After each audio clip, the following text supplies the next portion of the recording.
ECL agent অফিসে পুনর্বাসনের দাবিতে বিক্ষোভ কয়েক হাজার মানুষের। এক যুগেরও বেশি সময় পেরিয়ে গেছে আসানসোল রানীগঞ্জ শিল্পাঞ্চলের ধস গ্যাসে ক্ষতিগ্রস্ত অধিকাংশ মানুষ। আজও পুনর্বাসন পাননি তারা। আসানসোল রানীগঞ্জ শিল্পাঞ্চলে পুনর্বাসন প্রকল্পের জন্য ইসিএল এর পক্ষ থেকে বরাদ্দ হয়েছিল কয়েক হাজার কোটি টাকা, কিন্তু আজও ক্ষতিগ্রস্ত মানুষের মাথা গোঁজা ঠাঁই করার জন্য জায়গায় জায়গায় বিক্ষোভ আন্দোলন করতে হচ্ছে।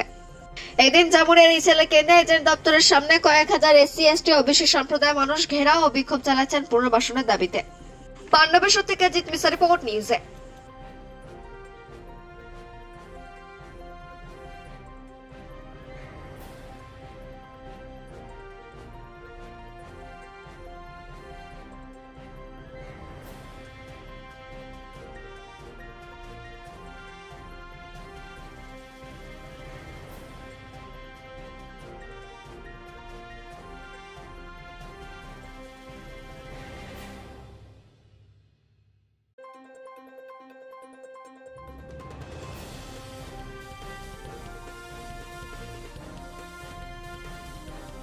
নেতারা শুধু আলু পাপড় খাবে, সার্কিট হাউসে মিটিং করবে, মানুষের সমাধান করবে না, এই জিনিস চলতে পারে না।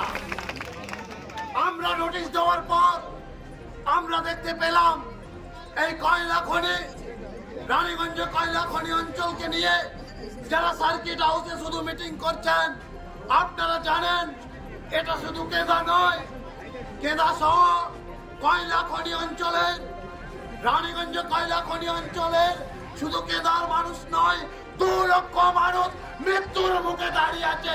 এর সমাধান কে করবে? আমরা জানি এই কর্মসূচি আমরা কেদার মাটিতে কেন নিয়েছি। কেদা হচ্ছে একটা ঐতিহাসিক জায়গা। আপনারা জানেন এই কেদার পবিত্র পুণ্য মাটিতেই 1985 সালে প্রথম দশের ঘটনা ঘটে। আজকে 40 বছর অতিক্রান্ত হয়ে গেল। কেদার মানুষ, কয়লাঞ্চলের মানুষ আমরা ন্যায় কেন পাইনি? আপনারা যদি শুনেন এদের যে অবস্থা, আপনারা জানেন আমাদের দেশের যে গ্রিন ট্রাইব্যুনাল আছে এবং ন্যাশনাল যে গ্রিন ট্রাইব্যুনাল আছে, কেদার মানুষ পকেট থেকে পয়সা করে সেই আইনি লড়াইয়ে জয়লাভ করেছে, অথচ ম্যানেজমেন্ট এখনো পর্যন্ত তাদেরকে পুনর্বাসন দেয়নি।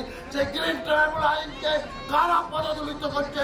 এই ম্যানেজমেন্ট, এই সরকার। এটা ভাবতে লজ্জা হয়।